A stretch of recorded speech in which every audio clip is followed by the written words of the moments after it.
Hi everyone, my name is Dr. Unni, or Asha, and I am presenting the webinar that was presented originally on July 15th, 2020. It is called Promoting Positive Relationships with Youth in Our Communities. So this webinar is being recorded after that event for anyone who had missed it.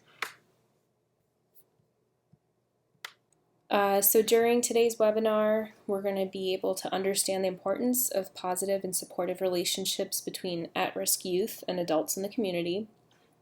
We're also going to be learning about current research on the benefits of these relationships and reviewing approaches that adults can use to cultivate these relationships. And finally, we're going to be talking about barriers and challenges that arise in developing these relationships with youth. So this webinar is a little bit different from the one that was provided a couple months ago. The webinar that was provided before was a live seminar format in the sense that we had a lot of interactions and activities. Unfortunately, today's webinar is going to be discussing the activities and how to participate, but since it's going to be just a recorded version, activities are not kind of presented with an audience. But if you have any questions, of course, you can feel free to reach out to me at the end of this. So just want to make sure I note that this webinar is hosted by the Illinois Association of Juvenile Justice Councils and the Southern Illinois Violence Prevention Project. So a little bit about me. I actually just graduated from Texas A&M with my PhD in school psychology. And so Texas A&M, I don't know if there's anyone who has attended, but we're big on school spirit, and our program itself has an emphasis on cultivating cultural and ethnic diversity. And so we focus on racial and ethnic diversity, but also all other aspects of diversity. And so my areas of research while I was there at Texas A&M focused on identity, racial and ethnic bias, discrimination, gender, and issues of social justice. And so that's still kind of my passion as a researcher and clinician now. And in terms of my clinical experiences, I've worked in schools, community mental health clinics, private practices, juvenile justice settings, as well as university training clinics. And I've put these other photos in here just to kind of let you know who I am as a person. So as I mentioned, definitely passionate about advocating for students and taking a social justice lens. But I'm originally from New York and actually the upstate part, Albany, if anyone is familiar. And I've lived in lots of different places around the world because of my family and my dad's job. So I've lived in Dubai and Saudi Arabia, and these are my two dogs, Coda and Ollie, who I love a lot, and I'm a huge dog fan. So just a little bit about me. And I do want to remind you that today's webinar is in general having a very strong social justice lens in the way that we approach the discussion of material. So I first want to start off by talking about some theory for some foundational kind of groundwork on our discussion. So there's a psychologist, Bronfenbrenner, who theorized the ecological systems theory. Basically, Bronfenbrenner suggested and theorized that humans experience their lives in the context of multiple systems in their environment. And so we can see by this diagram here, we have the child who is hypothetically in this system, and their immediate environment is what's known as the microsystem. And so this has, the child's parents, the child's family members, any friends that they directly interact with, people that they interact with at school, their peer group, even their neighborhood. So this system is basically the set of people and systems and settings, I guess, that influence the child's beliefs, values, and culture. So it's things that the child is interacting with on a daily basis. And then we get to the mesosystem. It says connections here. What this means is that it's focusing on the interrelationships between environments. So we had a couple of environments in here within the immediate environment for the child. So we had school, we had home, and the neighborhood. And so the mesosystem is actually how school and the neighborhood might have an impact on the child. So the interaction between the school and neighborhood. A great example of this system is by saying kind of the parents' relationships with each other. So is there a divorce going on, or are the parents, really well with each other? They get along, they have good conversations, and how are those interactions between parent impacting the child? and kind of their beliefs and values and their own kind of outlook of the world. Then we get to the exosystem. This is the indirect environment. And so there's no direct interaction that the child experiences with this environment or these settings, but rather the things, events, people, situations that can affect the child's life indirectly. So, for example, an example in this system, the exosystem, would be maybe if a parent had lost their job, and even though that's not something that child directly has an interaction with, the parent's job loss can impact how that child or how that parent interacts with the child, how they interact with the other parent, the other children, maybe even just the access to resources that they might have in terms of food, money, what they can spend money on, and so on and so forth. So again, this system, the exosystem, is an indirect environment in that it kind of affects, it's not so much a trickle down, it's not simplified that easy, but it can impact a child in that way. The macro system is the social and cultural values. So these are the settings, situations, and mostly the social and cultural values that can impact a child in just how they experience their life. So these are kind of, when we look at the big picture, the values, the laws, customs in the culture that the child lives within. So these can even be political values and views and political systems, and how they affect the child on a day-to-day basis, even though there's no direct interaction. So when we think about this can be like, what's going on right now with COVID-19, if masks are required at the school, and that might be influenced by political draw or political values within the community. And maybe in one community we're not required to wear masks, and so that can affect the child's perception and interactions within the school.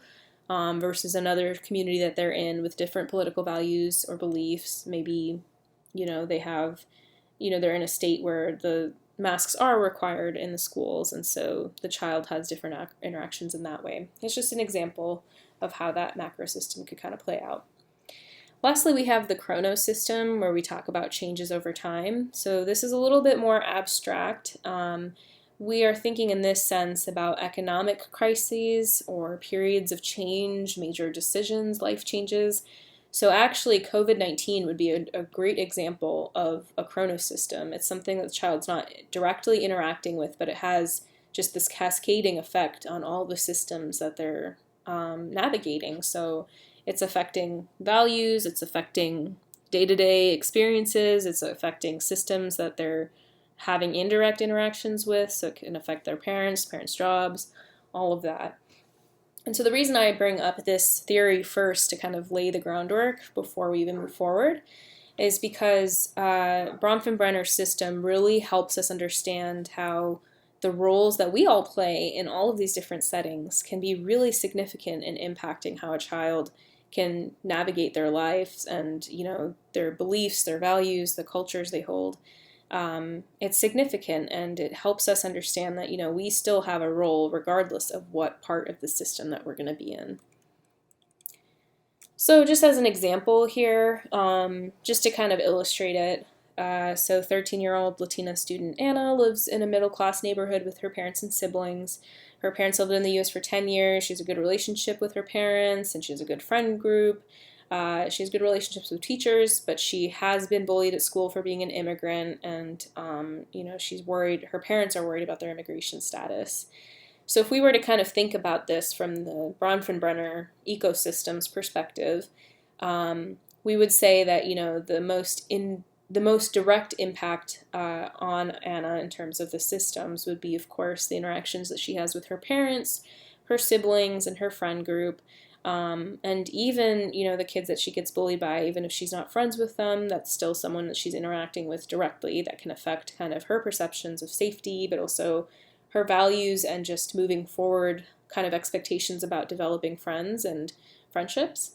And then even just from the the macro system standpoint, we have her parents who are worried about their immigration status. So the immigration status might fall under laws and values, for example, and her parents being impacted by that can be part of the exosystem or even the mesosystem in terms of how parents interact with each other and how that impacts Anna then in turn. So you can see it's very complicated. This illustration helps a little bit because we're able to have some labels.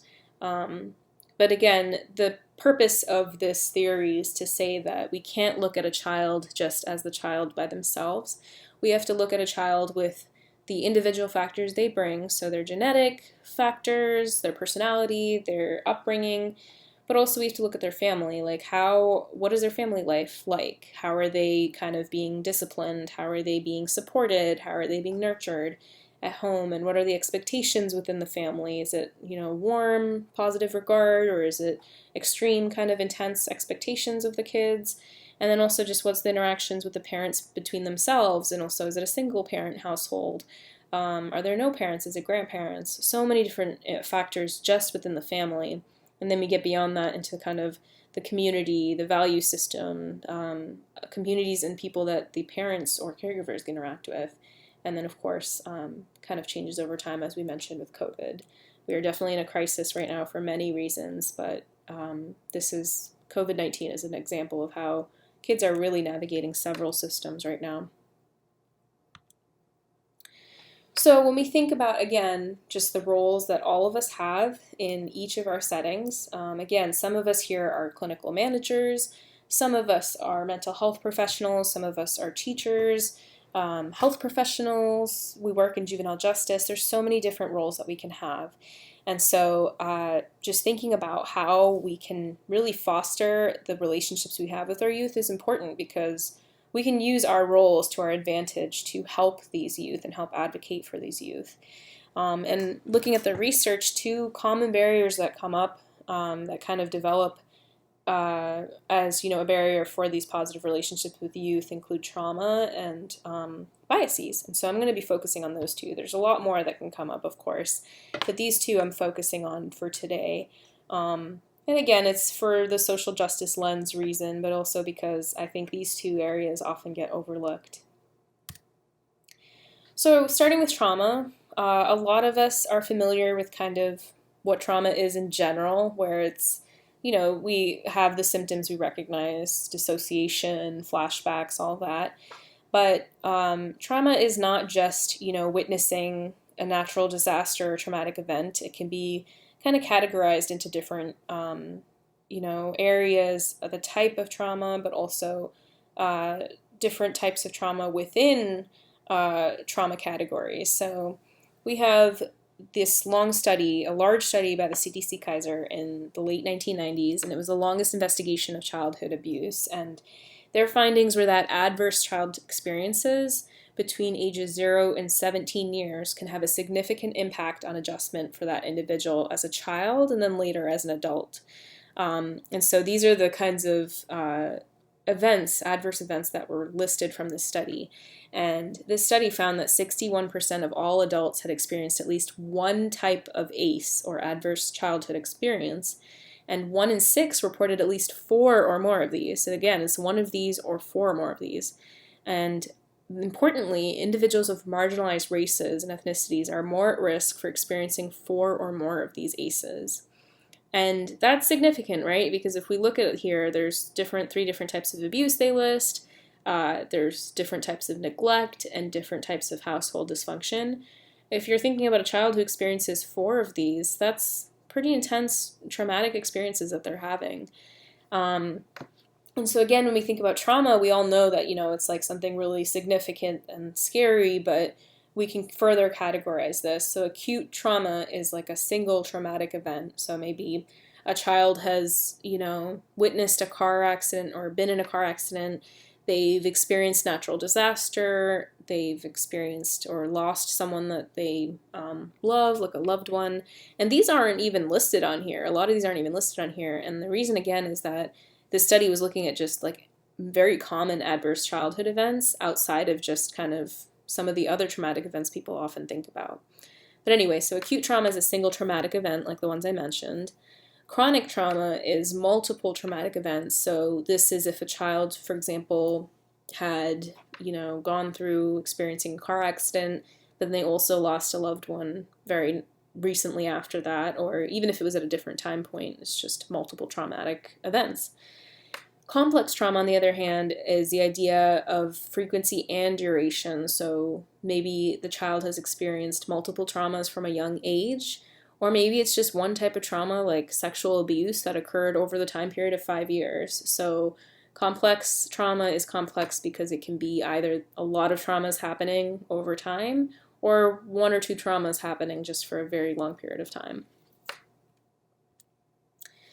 And so research has shown that trauma can have effects on the brain and body in ways that impact a child's development and their ability to process information, as well as think through things, cope, and how they behave. And often this is due to an overload of stress responses on the body and creating a state of sort of hypersensitivity and heightened arousal. So most of us, again, know what more of the common trauma symptoms are, and these are intrusive thoughts, flashbacks, unwanted memories, and feeling anxious.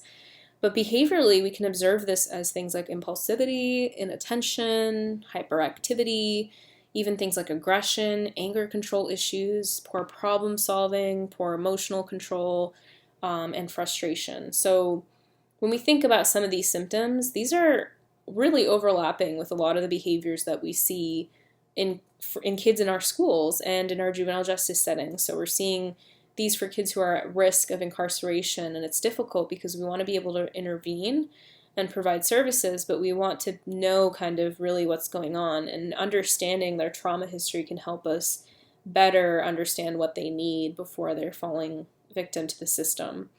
And again, like if you were to just look at a kid just there that's having issues with impulsivity and attention, hyperactivity, a lot of the times our first go-to is like, oh, this looks like ADHD. But we have to dig further and really know what else is going on, because there's so many things that can overlap, and it's not just a mental health disorder that can overlap, but it can be traumatic events that they've experienced in their past.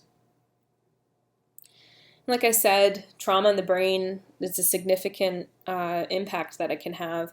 Like I said, it's an overload of stress responses on the body. And so we see kids who are, hyper vigilant, and with this alarm system that they have being kind of heightened and hypersensitive, they're basically ready to respond with their fight or flight response at all times, way more so than kids who have not experienced traumatic events, because this traumatic event has kind of systematically changed how they are perceiving the world around them. And so they're seeing things that are as posing as threats to them that they might not have seen otherwise. And so these kids get stuck in this fight or flight or downstairs part of the brain, whereas kids, who have not experienced trauma are more likely to be able to stay in this upstairs brain. And again, I'm simplifying kind of the conversation about trauma in the brain, but essentially there's a lot of research to support that trauma can really impact, whether kids or adults, can really impact their ability to use their executive functioning abilities. And so your brain is basically stuck in protective mode instead of being able to go into the more complex cognitive abilities that really distinguish us from animals, where we're able to engage in higher order thinking, reasoning, logic, empathy, and just being able to think through decisions as well. So again, we're seeing that these traumatic events are affecting our kids in very significant ways that, it can be hard to distinguish when kids are acting out, if it's because of, their desire to act out, or if it's actually because there's a lot of stuff going on in the background where they're stuck and that's kind of the only way they know how to respond. I include this quote because I feel like it's pretty appropriate, and it's good to think about in the context of why I'm bringing up trauma in the first place. It's from the American Pediatric Association, and it's the idea of toxic stress that often is experienced by kids who have gone through trauma. It's, the excessive or prolonged activation of the physiological system in the absence of the buffering protection afforded by stable, responsive relationships. So that's what toxic stress is basically talking about. And that, I wanted to really highlight that part that says, in the absence of the buffering protection afforded by stable, responsive relationships.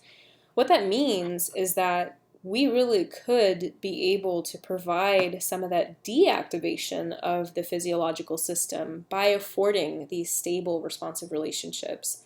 it's essentially implying also that a lot of the kids who have this toxic stress, it's because they're not having that kind of stable, responsive relationship, and the unconditional positive regard that they could be affording, whether it's from parents or from teachers or any other kind of person, usually adults, that can provide that stability.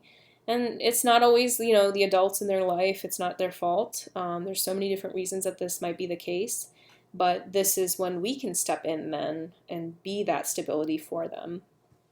And thinking about trauma, there are a lot of treatments out there, and a lot of them are including exposure-based therapies, so things like trauma-focused cognitive behavioral therapy or other approaches. But at the same time, therapy is not always accessible or available for all youth, and it's not always the feasible option for youth to experience these adverse childhood events or traumas. And so, again, there's research on how these positive relationships and sort of mentors in these kids' lives can significantly impact and influence their development and experience with traumatic symptoms. CDC Kaiser, actually, the one that started that whole study about adverse childhood events, they even mention mentoring programs specifically. But I'm going to go more into that a little bit later. So now going into the idea of bias as a barrier, a lot of us have been hearing about bias in the media, and we see it on social media as well. We hear it on the TV talking about implicit bias, racial bias, ethnic bias, all of that. And it can be a very uncomfortable topic to talk about for a lot of different reasons, right? Because I think the idea that is often misconstrued is that we think that bias means that that person is bad for having a bias, right? Like we see it in the context of these New York news articles and social media posts that, we need to get rid of bias, and it's because of bias that certain things are happening. And yeah, those things might be true, but it's not saying that that person is wrong or, a bad person for having a bias. But to really understand what bias is, we need to kind of dig in a little bit more. And so what is a bias, right? So bias and prejudice are pretty similar. So bias is a prejudice in favor of or against one thing, a person, or a group compared with another, and it's usually in a way that's considered to be unfair. We can have positive biases and, things that are in favor of a group. So we can say, I'm biased towards mint chocolate chip ice cream. So I would be more likely to favor places that offer that, and it might not be something I'm aware of, but it's not fair to other places that offer other types of ice cream flavors that don't have mint chocolate chip. And that's one thing that I want to kind of think about is that there's implicit and explicit bias, right? So there's implicit bias, which is something that we internalize or we've been socialized to believe subconsciously. So it's not something we're aware of, and it's not even necessarily explicitly something that we believe in real life. Whereas an explicit bias is something that we have, that we are aware of in our own consciousness.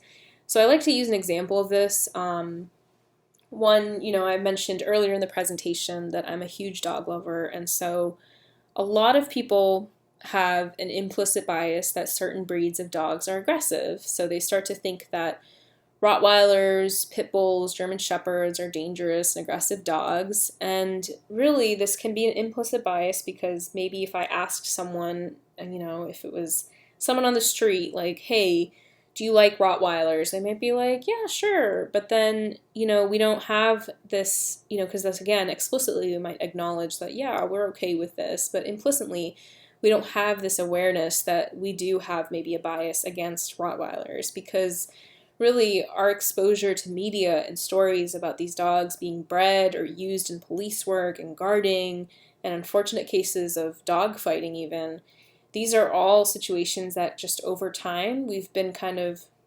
internalizing this message that, yeah, maybe explicitly if someone asks me, a Rottweiler is okay, but if I'm going to go somewhere to like a pound or I'm going to go to a shelter and pick a dog, I'm probably not going to end up getting that Rottweiler. And again, it's not something you're actively choosing. You're not like, hey, I'm going to avoid all of the dogs that look like this dog. It's something we're not consciously aware of.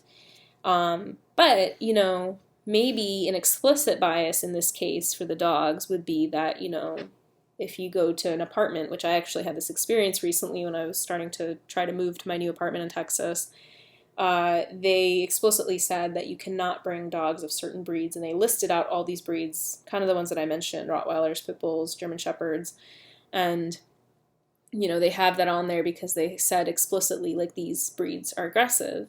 And so that might be an explicit bias example because, that person is putting their renter is putting out there on their website that, we believe that these dog breeds are aggressive, so this is why we don't want to have these breeds here. And as a side note, my dog Ollie, she has those 3 breeds, Rottweiler, Pit Bull, and German Shepherd. Technically it's Staffy and it's not Pit Bull, but she is literally the sweetest dog ever. She would never hurt a fly, and in fact, she's actually scared of most things. She's often hiding under the desk and hiding in corners because she's scared of things. So again, I have a different bias because my experience with this has been different. But I can't even blame, a lot of the people like at the apartments who are having these explicit bias either, because again, we've all been socialized to have these beliefs. So another distinction I want to make is prejudice versus discrimination. So prejudice, like bias, is a preconceived opinion that is not based on reason. Sometimes it can be based on experiences, but for the most part with prejudice, it's not usually based on an actual experience. It's just a preconceived opinion. And that's usually from just messaging that we're getting from social media or other people. Discrimination, on the other hand, is the unjust or prejudiced treatment of different categories of people or things based on, categories, so grounds of race, age, or sex in particular, but there are other forms of discrimination as well. And so, we can have prejudices, but if we're actually acting out on these prejudices or biases, then it can be discrimination. So again, it's very similar to bias, but like I said, having biases that are implicit especially do not make us bad people. It's just that we've been subjected as a society to these messages and have been told kind of how we need to think, and we're unknowingly trying to kind of process information around us, and our brain is categorizing things for us, and so we unknowingly have these biases. And so with this topic, I always like showing this diagram or this graphic. It's especially come out, like there's a lot of different versions of this, but this one in particular has become more popular recently.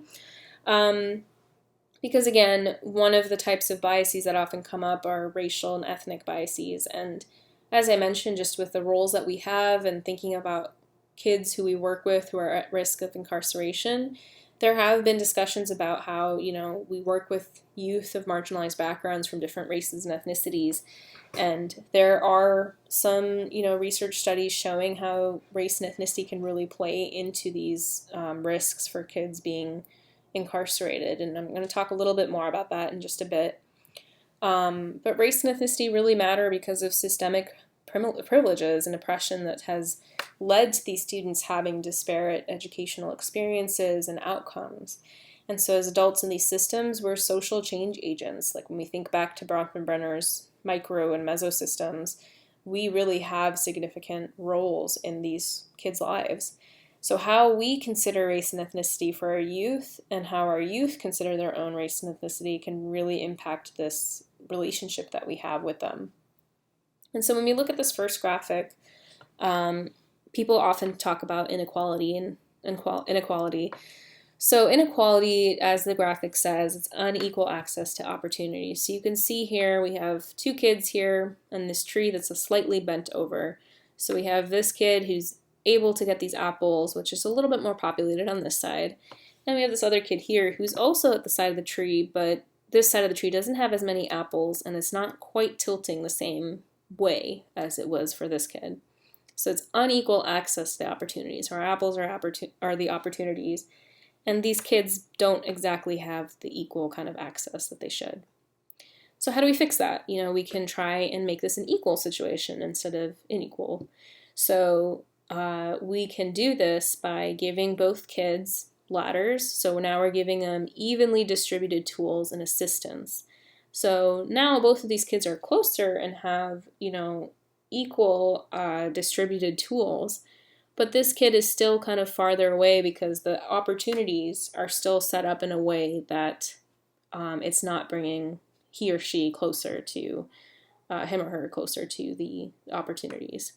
So they're still, they have the same tool or availability of option to access, but they're still, because of this system, I guess, the tree, they're not able to access in the same way. So then we think, how do we address equality? So we can think about the idea of equity. So this is where we think about custom tools that can identify and address inequality. So now both, kids have ladders, but this kid, because they're on the side of the apple or the apple tree that has more opportunities or more apples, they just need this size ladder. But then maybe this kid has a taller ladder so they can access the opportunities that are on this side of the tree.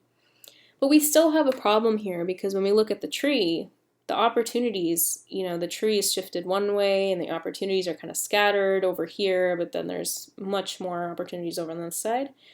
So then how do we fix that? Well, we finally fix it by using justice. So we fix the system, or the tree, to actually offer equal access to both tools and opportunities.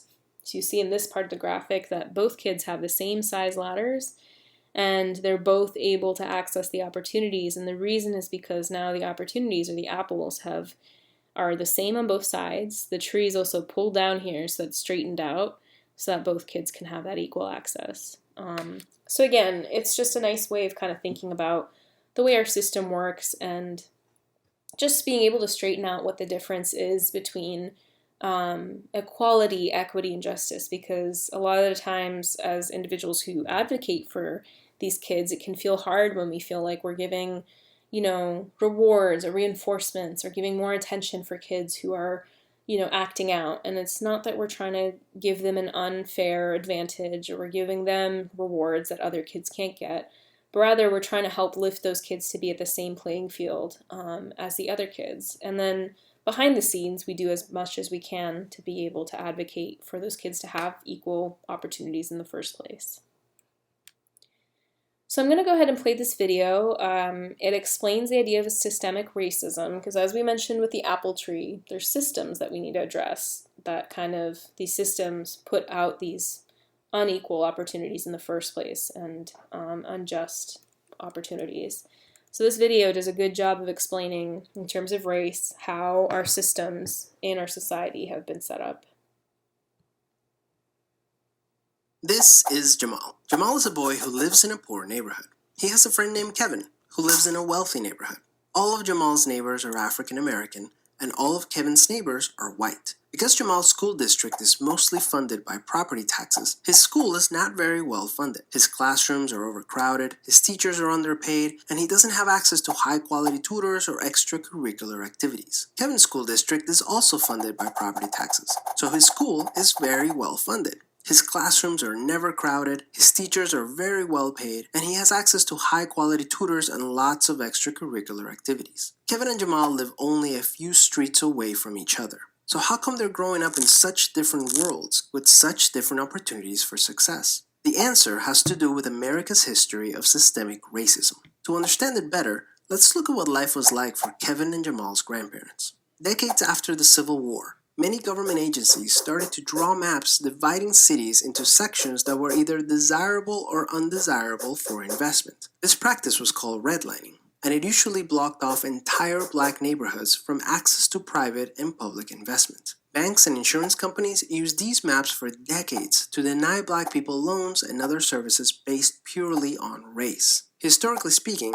owning a home and getting a college education is the easiest way for an American family to build wealth. But when Jamal's grandparents wanted to buy a house, the banks refused because they lived in a neighborhood that was redlined. So Jamal's grandparents were not able to buy a home, and because colleges could prevent them from attending through legal segregation, their options for higher education were really scarce. Kevin's grandparents, on the other hand, got a low-interest loan to buy their first house and got accepted into a handful of top universities, which traditionally only accepted white students. This opened up a wealth of opportunities that they were able to pass on to their kids and grandkids. Even as late as the 1980s, an investigation into the Atlanta real estate market showed that banks were more willing to lend to low-income white families than to middle or upper-income African-American families. As a result, today, for every $100 of wealth held by a white family, black families have $5.04. A 2017 study confirms that redlining is still affecting home values in major cities like Chicago today. This explains how Kevin and Jamal inherited vastly different circumstances. Unfortunately, the story doesn't end there. A big part of systemic racism is implicit bias. These are prejudices in society that people are not aware that they have. Let's go back to Kevin and Jamal. Against all odds, Jamal manages to be the only student from his high school to get accepted into a great university, the same one that Kevin and his high school friends are attending. But after Kevin and Jamal both graduate, Jamal notices that his resume isn't drawing as much interest as Kevin's, even though they graduated from the same program with the exact same GPA. Unfortunately for Jamal, studies show that resumes with white-sounding names get twice as many callbacks as identical resumes with black-sounding names. Implicit bias is one of the reasons why the black unemployment rate is twice the rate of white unemployment, even among college graduates today. You can see evidence of systemic racism in every area of life. The disparities in family wealth, incarceration rates, political representation, and education are all examples of systemic racism. Unfortunately, the biggest challenge with systemic racism is that there's no single person or entity responsible for it, which makes it very hard to solve. So what can you do? The first thing you can do is work towards becoming more aware of your own implicit biases. What are some prejudices that you might hold that you're not aware of? Second, let's acknowledge that the consequences of slavery and Jim Crow laws are still affecting access to opportunity today. As a result, we should support systemic changes that create more equal opportunities for everyone. Increasing public school funding and making it independent from property taxes would be a great start, so that poor and wealthy districts can receive equal access to resources. Systemic problems require systemic solutions. Luckily, we're all part of the system, which means that we all have a role to play in making it better. Peace. Okay, so this video covered a lot of information. Essentially, we're talking about, a lot of the things we talked about where there's systems that kind of enforce these unfortunate kind of privileges and systems of oppression. And it's things, again, it's a good and bad thing. It's a good thing in that we know that not one single person is responsible for this, so we don't have to feel that kind of just, I guess, personalized sense of guiltiness, I guess, that we feel when someone says, like, hey, you have a bias. I mean, because I'll be the first to admit, like, someone called me out on Instagram, for example, the other day, and it was, I identify South Asian, and it was something about caste oppression, and the reason they were calling me out, it wasn't even calling me out, I was posting about awareness for caste oppression, but they called me out to say, like, hey, good job on working on this for yourself. So they were saying something very sweet, actually. But I immediately got kind of defensive because I was not comfortable sitting with the fact that someone had called me out on something implying that I had not been good with knowing or having the knowledge or having a bias potentially about caste oppression. And so I had to kind of sit with it for a moment and think to myself, well, where is this really coming from? And so again, the purpose of watching these videos, learning about these things, thinking about systemic racism and this history of oppression is not to say that, we all are all at fault and that we did these things, but rather, okay, these pretty scary, intense, atrocious things happened in our past, but how do we move forward from that and how do we really make up for that and make amends? So with this conversation of bias comes the idea of privilege. So this is normally where I would have done a privilege activity. I'll still review how to do it and I'll review the basics just so you guys have that information. But privilege refers to certain social advantages, benefits, or degrees of prestige and respect that an individual might have by virtue of belonging to a certain social identity group. But this has to be explored more, right? So historical circumstances, social traditions, and group dynamics have given certain groups in our society more privilege and power compared to other groups. And so, again, just like bias, sometimes we don't even know that we are aware of these, or we have no awareness of these privileges or biases. And with privilege, we're not even aware that we're sometimes reaping the benefits of a historical circumstance or social tradition that's associated with one of our identities. But we don't always question or challenge the rules or circumstances that give us some privilege or other people privilege over other groups. And the thing is privilege is important considering the context of working with youth that are at risk for incarceration and other kinds of issues, because it really impacts how we interact with students and kids and other teachers and even other adults and individuals outside the school. And so thinking again to Bronfenbrenner's systems, we have an important role. We're interacting with other people who affect how our kids kind of navigate their worlds, but we're also interacting directly with the kids. And so there are a lot of things going on around social media right now about things like white privilege, but this is not the only type of privilege people can experience. So I'm here today and I have a lot of different privileges. I'm offering this presentation, so I'm privileged to have an education that brought me here today. I'm privileged to be able to speak English and provide this webinar where I had access to a device and internet and software that let me do this to present. And I also have the privilege of being able to access resources like food and shelter and have running water today and electricity. These are things that I wake up in the morning and I accept and I don't really think about as factors every day, and they, especially factors that benefit me compared to other groups. So again, it's not necessarily that, privilege is saying that I have an easy life. It's rather saying that, I have some factors just based on my identity that have not limited me or not held me back compared to other groups of people where their identity has held them back. And it can be a really difficult topic to talk about and to really sit with, both for kids and adults. And so really talking to other adults, our family, friends, and even our students and kids that we work with, helping them engage and really understand their privilege can help them understand their own students and their own, kids and other people that they interact with as well. And it can just be really kind of paying it forward in that sense. So this is the activity I would have normally done in the live webinar. So I'm still going to explain how to do it.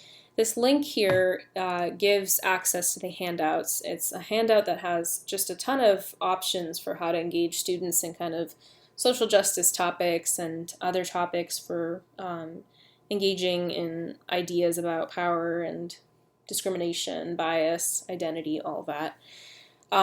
So you essentially start with this handout and you want to be able to fill out the outer section of the petals in this flower to identify the socially dominant group for each category. So you start with, having your students or you yourself filling out what you believe to be the socially dominant group in each category. So for body type, I might write here thin body. For, gender, I might write male. Language, I might write English. And so you're kind of taking your time to fill this out. And if you're having this with a group of students or a group of peers, you'll have them fill that out first. And you want to, the easiest way, I guess, thinking about that is thinking of kind of the groups who have the social, economic, and political power. And so they're not always the ones that are a majority in any given population, but in most societies, within the US at least, it's what we're thinking of as being the ones that are the majority. And so privileges are both visible and invisible. So an example of an invisible privilege is that able-bodied people don't have to necessarily fear discrimination because of their abilities. So under ability, we would say that that's, able-bodied is probably the socially dominant group. So then you just take your time writing those in. And then the second part of the activity, here are like kind of the suggestions that the organizer of, like within the facilitator guide, what they recommend. So again, able-bodied for ability and, cisgender male and English for language. These are some suggested, but these can change depending on the society that you're looking at. And so the next part of the activity, like you discuss these options, and in the second part of the activity, you're basically filling in, having yourself or other people, your students, take time just for their own to fill out where their identity falls in. So, I told you guys I identify as South Asian, so under ethnic group, I would write South Asian here. And I speak English, so I'd write English over here. And so you just write in all the things that you personally identify with. And then after that, you have a discussion as a big group. Or, if you're doing this on your own, you kind of reflect for yourself. Like, what are your reactions? What reflections do you have? What are the thoughts that came to mind as you were filling this out? What things are you surprised about, or things you didn't notice, or things that maybe weren't on here that you felt should have been on here? Um, again, these kinds of activities and these kinds of discussions can be uncomfortable. But I always feel, as someone who has done therapy with kids and families, I feel like discomfort is not a bad thing necessarily. It means our body and our mind is trying to tell us something, right? That we're being presented with new information or information that's unsettling for us that can be an area of growth or change. Because if I was doing this presentation and all of these kids are like, yeah, we already know what privilege is, like, that's great. But really, I want to be able to kind of have that window of change so we can evoke, some information that's, reflecting and helping kids reflect and react in a way that they're like walking away from this activity thinking, okay, this is something that's different from what I believe, and maybe this is something that I can help affect change with, even in the smallest ways possible. So that's just an idea. It can work with groups and it can work with yourself if you want to do this individually, just to kind of ponder and really explore how we each experience privilege.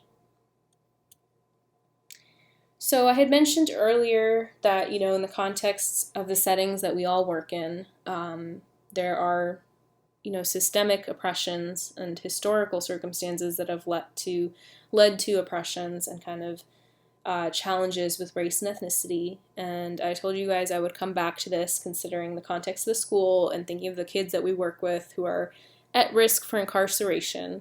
And the school to prison pipeline is definitely an important part of the conversation that we need to cover. So I'm going to let this video kind of explain it for us. There's this phrase that you might hear in the news sometimes, the school to prison pipeline. It's shorthand for how schools are funneling students, especially black students, into the criminal justice system. It started in the 90s when schools responded to fears about crime with zero-tolerance policies, which mandated suspensions and expulsions for certain violations. They also cracked down on little things like talking back or uniform violations. The hope was that it would keep bigger problems from bubbling up. But as a result, out-of-school suspensions have doubled since the 1970s, and they keep increasing even though juvenile crime rates have now been dropping for years. Around the same time, the number of police officers stationed full-time inside schools has increased by a third between 1997 and 2007. Ostensibly, they were there to prevent mass school shootings like the one at Columbine, but they end up being a way for schools to basically outsource discipline to the police. Schools with officers have 5 times as many arrests for disorderly conduct as schools without them. Sometimes the results are shocking. But the less visible effect is that schools are feeding the racial disparities in the criminal justice system. Consider the fact that schools are more likely to have an officer on their campus if the student population is more than 50% black. You might assume that that's because there's more crime at these schools, but although students at police schools are more likely to be arrested, they're not actually more likely to be charged in court for weapons, drugs, alcohol, or assault, at least according to one study. During the 2010-2011 school year, 1 in 6 public school students in the US were black, but they accounted for 1 in 3 arrests at school. Same goes for other forms of school discipline. Black students are suspended or expelled 3 times more frequently than white students. It actually begins in preschool. 18% of preschoolers are black. But if all preschoolers suspended more than once, 48% are black. Studies show that differences in behavior can't fully account for these disparities.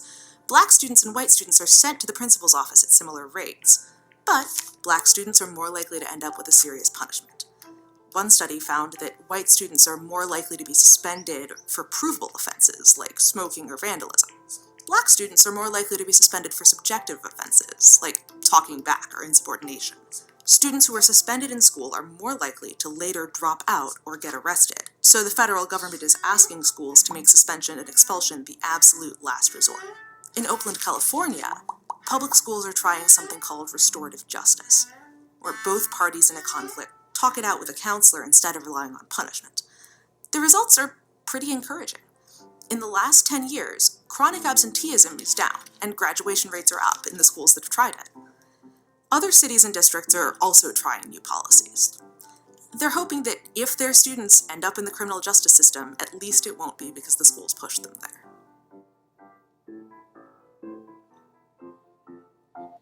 Okay, so again, a lot of things that can be kind of uncomfortable to talk about, but as the video suggested, it's important because there's a lot of research that suggests that, there are these biases again at play, and this can really help us understand how some of these biases and attitudes are, that people are already bringing to the table may affect the youth that we work with.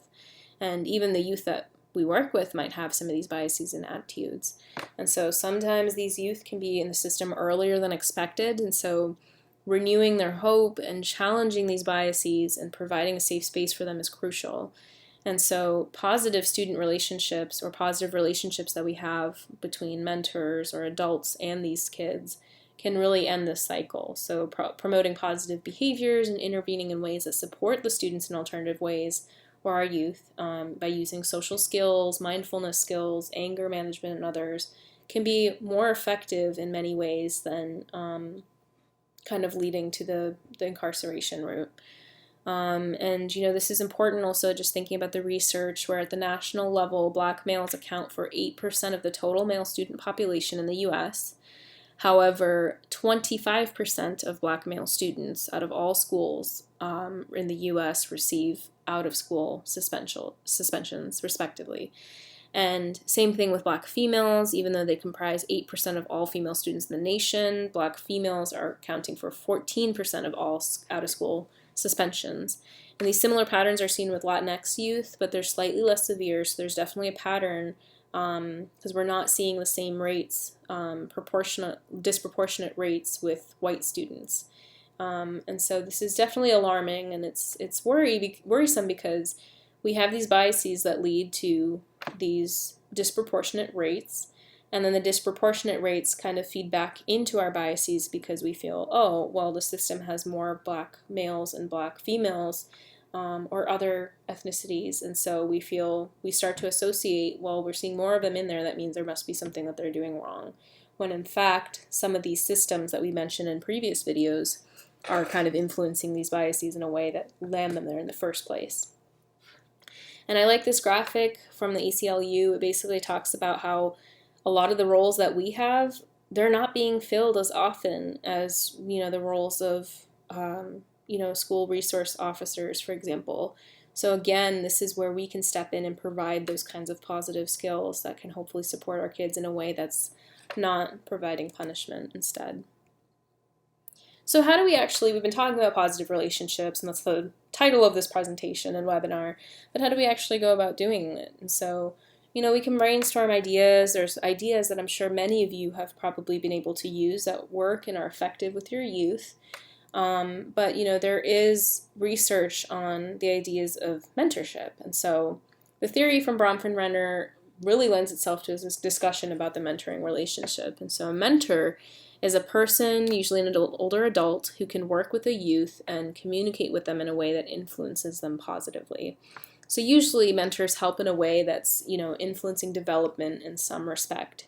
I like to highlight mentoring relationships in this presentation because with the roles that we have in these systems that we've been talking about, we often end up being some of the few, or in some cases, the only potential positive adult influence in these kids' lives. And so I like to think about like mentorships or mentors in the media that we see. Mr. Miyagi in Karate Kid, Professor Dumbledore in Harry Potter, and Miss Honey in Matilda. Again, if we think about all these relationships, these examples, we can see pretty common characteristics, and we're able to kind of think, if someone asks, like, who's a mentor you can think of from movies, like, these are just 3 examples, but we're pretty easily able to think of who a mentor is, right? And so by following some of these evidence-based practices and some of even just the characteristics of these relationships we see, we can hopefully find some of these positive outcomes for these youth. And so characteristics that the research outlines for mentoring relationships: the relationship is safe, it's nurturing, it's supportive, so it helps develop really that youth in ways that they might not feel the safety and kind of supportive environment to develop otherwise. The relationship is also emotionally close and safe. It's trusting, and the mentor can provide instrumental and reciprocal help, which means, they can answer questions about, things that they're doing, whether it's in school settings or other kind of life choices. But the reciprocal help can also be, how are they able to push that forward in ways that can advance kind of future goals that they have. And then, of course, you have mentor characteristics like warmth, empathy, encouragement, and positivity. And so there are studies out there, a number of studies actually, that show how having a mentor is associated with youth improving their sense of self-esteem, academic achievement, peer relationships, and also on the flip side, reducing drug use, aggression, depressive symptoms, and delinquent acts. And so you can see from this graphic here, the blue bars are for at-risk kids who had a mentor. So this study was basically surveying. It was through the Civic Enterprises, Heart Research and National Mentoring Partnership. They all came together and had a nationally representative survey with over 1,000 youth ages 18 to 21 based on their mentoring experiences.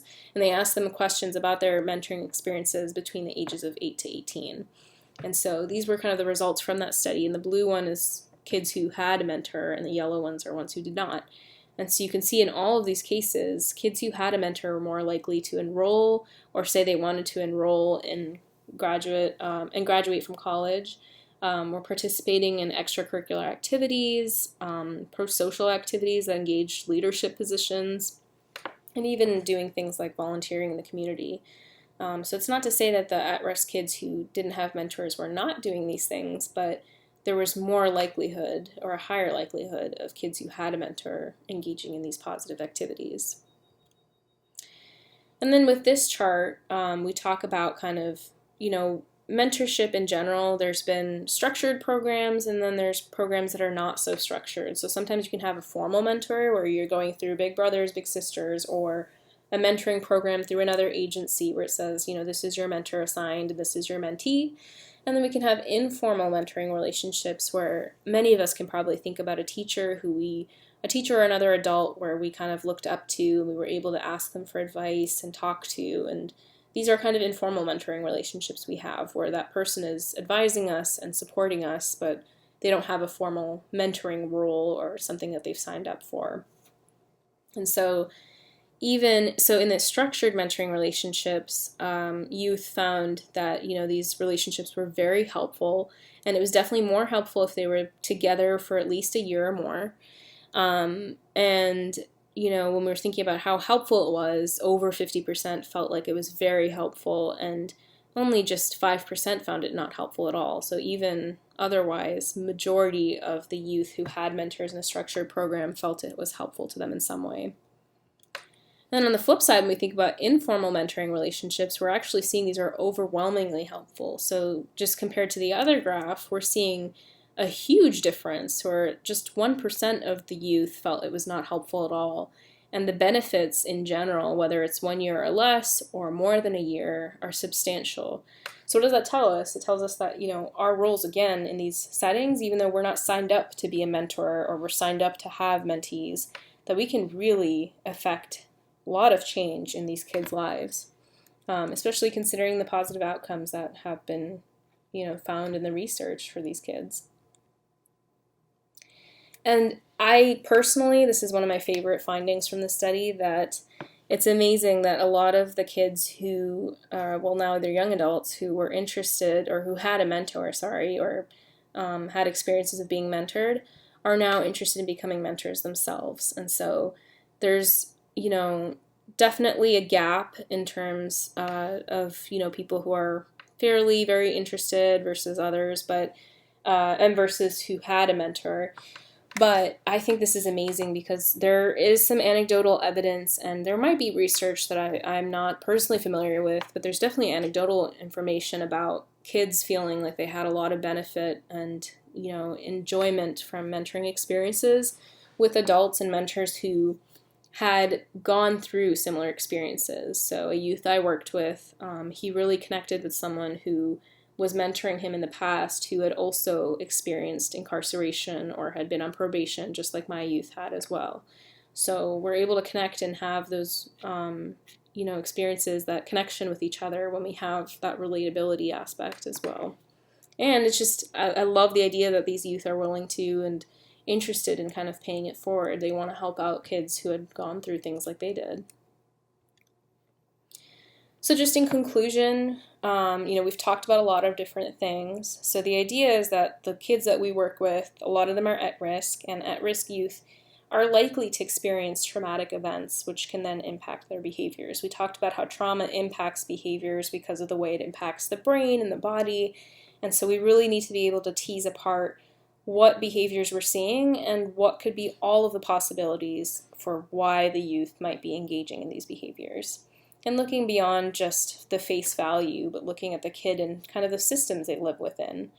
And then looking at that, like looking beyond face value, we have to look at the historical and systemic circumstances that can lead to some of these behaviors or some of these expectations, such as racial and ethnic bias and discrimination. So a youth that comes to us who has had a history of being referred to the office or having, a history of been in juvie or some other kind of circumstance, we need to be able to understand the historical and systemic circumstances that might have led them to that, whether it's biases from other individuals, individual factors, their systemic factors, with the environments they interact with.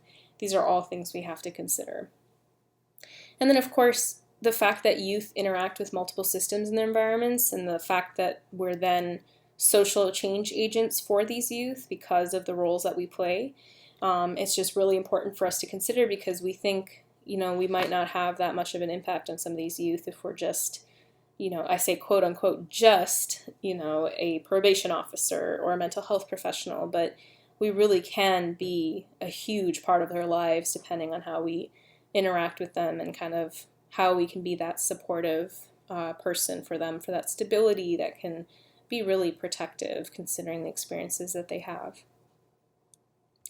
So that's all I have for today. I had this form for feedback in the past for the live webinar, and I would love to get your feedback on this in the future as well. So please feel free, and I encourage you to provide your comments and feedback at this form. It's a Google form. All responses are anonymous, so I'm not going to be able to have any information connected to it.